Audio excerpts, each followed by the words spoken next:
ঘুম থেকে উঠে এমন সিচুয়েশনে পড়বো কখনোই ভাবতে পারিনি। হাই এভরিওয়ান, আমি রিঙ্কু, আমার নতুন একটা ব্লগে সকলকে স্বাগতম। তো প্রতিদিনের মতো যথারীতি আমি রান্নাঘরে চলে আসছি। ঘুম থেকে উঠে হাত মুখটা ধুয়ে রান্নাঘরে চলে আসছি।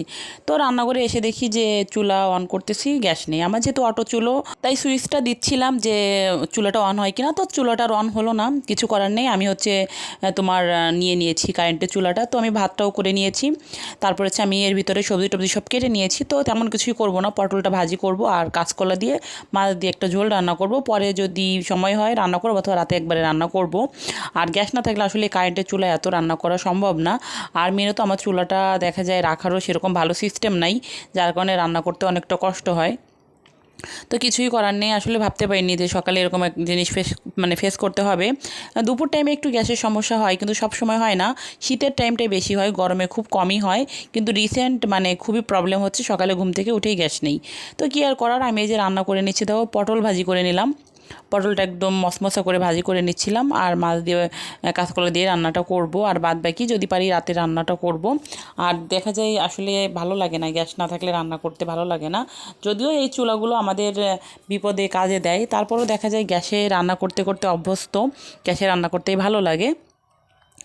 তো আমি এই যে রান্নাবান্না করে নিচ্ছি। আবার রিয়নের স্কুল আছে, ওর বাবা আবার খাবার নিয়ে যাবে। দেখা যায় ও যদি খাবার নিয়ে না যেত তাহলে হয়তো রান্নার অত প্যারা থাকতো না, কিছু একটা নাস্তা বানিয়ে দিতাম। তো দেখলাম যে ওর বাবাও খাবারটা নিয়ে যাবে, আবার রিয়নকে নিয়ে আমি স্কুলে যাব। তো সব কিছু মিলিয়ে রান্নাটা করে নিই, যা পারি করে নিলাম।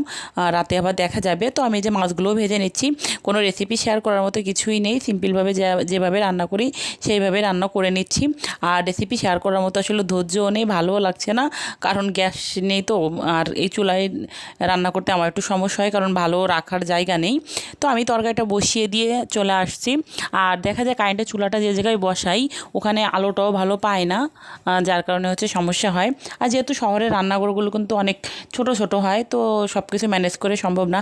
আর যেহেতু ভাড়া বাড়ি, নিজের বাড়ি না, তো মন মতো সম্ভবও না। তো আমি থালাবাটিগুলো ধুয়ে নিচ্ছিলাম। তো প্রথমে ওর বাবার বাটিগুলো ধুয়ে নিচ্ছি। অলরেডি দেরি হয়ে গিয়েছে, কারণ একটা চুলায় রান্না করা তো একটু দেরি হয়ে যায়। তো তারপরেও দেখা যায় বেশি কিছু তো করিনি, সিম্পলি করেছি। তো ভাবলাম ওর বাবার টিফিন বক্সটা আগে ধুয়ে আমি ওকে খাবারটা দিয়ে দিই, তারপরে বাদবাকি কাজগুলো করে নেব, থালাবাটিগুলো ধুয়ে নেব।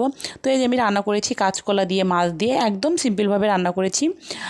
আর পটল ভাজি। তো এটা ওর বাবার খাবারটা দিয়ে দেবো। আর ওর বাবাকে ভাতই দিয়ে দিয়েছি, কারণ আসলে রুটি কিংবা কোনো কিছু করব সেই ধৈর্যটা নেই, আর চুলাই সম্ভব না। তো যার কারণে ওর বাবাকে ভাত দিয়ে দিলাম, আর ওর বক্সটায় ভরে দিচ্ছি। আর রিয়ন ঘুম থেকে উঠলে ওকে ও যেটা খাবে সেটা বানিয়ে দেবো। তো আজকের ভিডিওটা এই পর্যন্ত। যদি কিছু ভালো লাগে লাইক করো, কমেন্ট করো, আর প্লিজ ভিডিওটা শেয়ার করে পাশে থেকো। ফেসবুক থেকে দেখলে ফলো দিও, ইউটিউব থেকে দেখলে চ্যানেলটি সাবস্ক্রাইব করে চ্যানেলের সাথেই থেকো।